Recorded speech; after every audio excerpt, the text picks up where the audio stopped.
The Alolan Pokemon games, Sun, Moon, Ultra Sun, Ultra Moon, are some of the best mainline Pokemon games ever made. Full stop. I'm not going to sugarcoat it, beat around the bush, or anything. These games are criminally underrated.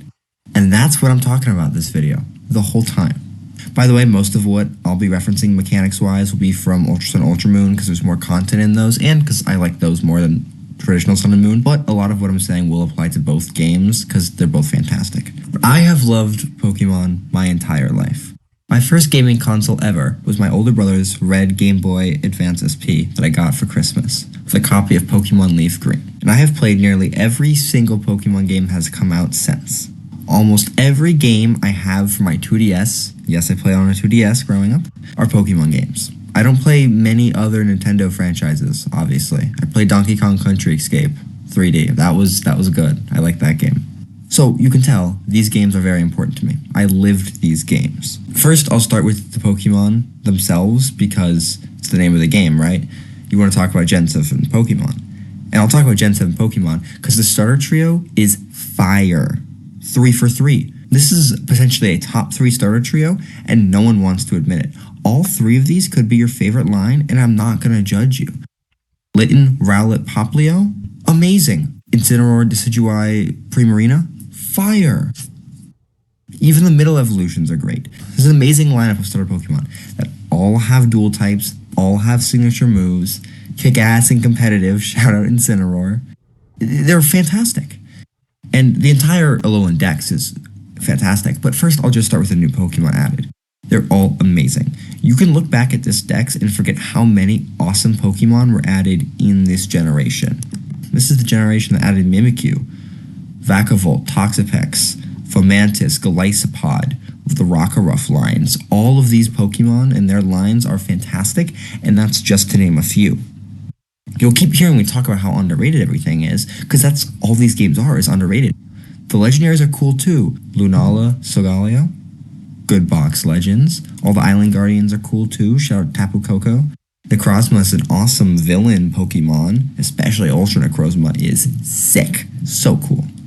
This is also the Dex, again, that adds all the Ultra Beasts, and I think there's some cool Pokemon there. I'll talk about this more later, but this is also the gen that first started straying away from the traditional Pokemon formula, and these were the first games to add concepts that will continue to be used for generations to come, like regional variants. Regional variants were added in this game. Not only were they added in this game, but some of the best ones were in this game. Looking at you, Alolan Ninetales. So of course, not only are the new Pokemon great, but look at this entire Dex and tell me it isn't fire. It's tropical, it matches the vibe, it's a beautiful Dex. And oh yeah, you can get every single legend in it. That's right, you want to use Mewtwo? Groudon? Kyogre? Zekrom? Who cares? You can! One of the more common complaints for newer Pokemon games are the graphics and how bad they look compared to what they should look like for the console that they run on, the Switch or Switch 2. But for the 3DS, the Alolan games look great. It's not trying to be hyper-realist and get crappy open-world trees like in Galar or Paldea. And the entire vibe of the game and all the islands being tropical is awesome and unique. I think everywhere looks great. I cannot stress how good I think these games look and how good I think certain sections look. The lush jungle, all of the oceans look great, the volcano, the mountains, these are just fantastic areas. They all look good. They all are super immersive. For these being a fully 3D Pokemon game and not half chibi like ORAS, they look really good. The art style really works as 3D Pokemon, yet not in the full open world area. The graphics are fantastic for what they had for the 3DS, and I think they made the most of it. These games look like they have so much love put into them. And that love, I think, is carried over for the rest of the game. And this is my thesis. This is my main point of why I think these games are so good. It's because I feel like there is true love put into these games. These games feel like Game Freak care about it. You can look at X and Y and say they feel bland, copy-paste, boring, similar to some of the new Switch games. And you might be right. But this isn't how Alolan games feel. They didn't just shoe in these games for an easy check. These are good. These have so much love and smaller characteristics and personality in them. This is a similar vibe to ORAS. I think that those games also had a lot of love put into them. But I mean, everyone loves Gen 3, so obviously. I honestly think Game Freak hits a mini Pokemon resurgence, going from Oris to the Alolan games. Compare that to X and Y and Let's Go before and after. You can see the difference. As I said previously, a lot of new mechanics see their first action in Sun and Moon. These are the first games to try something other than gyms. They added regional variants, like I said before, and ride Pokemon. Oh yeah, and they killed HMs. They killed HMs in these games. Z-moves are a fine concept. I like the dances. I think they're fun. I mean, they're not megas, but no gimmick will ever top megas. I'm so happy they're back for Pokemon ZA. And as far as the trials go, I like them. I think they're a good alternative to gyms. They work really well, honestly. They're unique, add world building to each section of the islands you're on, and adds to the overall tropical vibe that, again, I love going on in these games. They have some good puzzles, and some of them are genuinely kind of difficult. And that's another huge plus, I think, for these games, is their difficulty. Especially in Ultra Sun and Ultra Moon, these games have a little kick to them, even in a regular playthrough. Of course, Pokemon games will always be just kids' games, so they're never going to be insanely difficult on a base run-through, but that's what Nuzlockes are for. That being said, a lot of games post Ultra Sun, Ultra Moon feel insanely easy, and there isn't anything to it. I know, again, they're kids' games, but still. They had this problem with X and Y too, with the amount of gifted and amazing Pokemon you're just given. Like, it was crazy easy.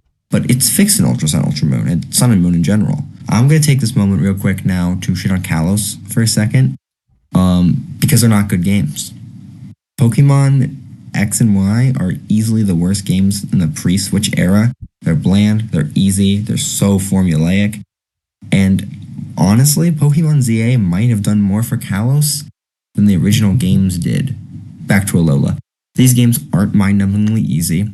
You don't have to grind in a bush for 30 hours just to get past the next gym, and that's more fun. Some of the trials and their captains are actually kind of hard. The Ultra Necrozma fight is a beast on its first run-through. That is definitely one of the hardest boss fights in all of Pokemon, up there with like Cynthia and Whitney's Miltank. And the overall story of the game is good too. It's unique and it's fun. I like the wormhole aspect. I think that's well done and it doesn't seem too out of place. Everything about these games fit the tropical aspect of Alola. I think it is a great cast of well-designed characters. Of course, How is boring, but there hasn't really been any interesting rivals for a long time. Lily and Cosmog are compelling enough, and the trial captains and the rest of the cast look good. They're cool. I think Professor Kukuri is one of the best professors ever from a characterization standpoint. I mean, he actually has a personality. He has the Master Rail. He has his intro with Rockruff. Like, those are good moments that show you the professor and not just guide you through the game and ask what your gender is. I think Lucamine is a fine villain. She's a good switch up from the stereotypical formula of CEO equals evil. And her dynamic with Lily and Gladion is good too. The Aether Foundation is somewhat forgettable as an evil team base, but that's because these games have a better antagonist group. That's right, I'm talking about Team Skull. I like Team Skull a lot. Now that Pokemon is strayed away from the true evil teams like Team Rocket and Team Plasma of the past, I think Team Skull is by far the best of the not-so-evil teams. The designs look great, Po-Town is awesome, and if you're hating on Team Skull for being a lame evil team, you must not know about the BS that goes on in Galar and Paldea. Because what the hell is Team Yell? Guzma is a fantastic team leader. He has personality and not just evil boss man does boss man things. Which I've said a lot, because I think a lot of the characters in this game have good characterization for the little we see them. And shout out bug type users. We love a strong bug type user. Oh, and also the not so evil team is just another gimmick that Game Freak used first in the Alola games and has been carried on throughout the rest of the newer games. And again, I think Team Skull is by far the best example of this gimmick, because what the hell is Team Yell? Now we'll get to the big thing that everyone's waiting to hear about. The largest complaint always about these games. The cutscenes. Who actually gives a damn about cutscenes? Your biggest complaint in a game is that the devs try to make a compelling story? Sure, a skip button would be nice, but it's not the end of the world. Get a snack or a drink or scroll Instagram Reels for the 30 seconds you have to watch Lily at the beginning. It's not bad at all. All games have cutscenes. If you are genuinely complaining about Pokemon cutscenes and you can't handle those, God forbid you play a real video game. Get off TikTok, bro. Read a book. You can handle a 30-second cutscene. If you genuinely think that the cutscenes ruin the replayability of these games, you're just cooked. That's all I can tell you. Grow up. Inside the main storyline of these games is also a lot of content. 4 full islands, 8 trials, their trial captains, Elite Four, Champion, 2 villain bases, all that and more in the main storyline of these games. Also, potentially my favorite mechanic of any Pokemon game ever is in Ultra Sun and Ultra Moon, and that's Ultra Wormhole hunting. Probably the best minigame inside Pokemon. And just as a reminder, thanks to this, you have access to every mythic and legendary that you can shiny hunt like that. So much content. I spent so much time just going through wormholes when these games first came out because they're a lot of fun. It's great. Basically everything I just mentioned are like the mandatory parts of the game that you have to play through. But there are so many small things, mechanics and aspects of these games that just make them great. There's so many things to do. Pokepelago, Mantine Surfing, Festival Plaza, Battle Royale, Battle Tree. There is so much to do in these games. Small things like this make the game feel more complete, more loved, and at least to me, make it look like the devs put actual care into these games. And that was all the main storyline of the games. Ultra Sun Ultra Moon might have the best post-game of any Pokemon game too. The Ultra Beast Invasion is fine, it's endgame stuff, it's whatever, but then the real fun comes Rainbow Rocket. You get a full multiverse invasion of every evil team of the past. So even if you dislike Team Skull and not having a real team, you still get to fight Team Rocket. You still get to fight Giovanni again. What else could you ask for? This is just another fire part of these games that show the true love for the property that Game Freak was working with. And even after Rainbow Rocket, you can still do the Battle Tree. You can still Shiny Hunt. You can still Ultra Wormhole. You can still Battle Royale. There's so much post-game content and there's so much to do. The whole game honestly feels like a love letter to all the prior Pokemon games as they transition into the Switch. I think it's the perfect game to end off the 3DS era and send it into a completely new era with new possibilities in the Switch. I think the main reason that this game doesn't get the respect it deserves is because Pokemon fans will never be happy. It's a kid's game after all, and I think most children playing whatever Pokemon game they're playing, whether it's a new one or an old one, will probably still enjoy it because they're kids' games and they're good games.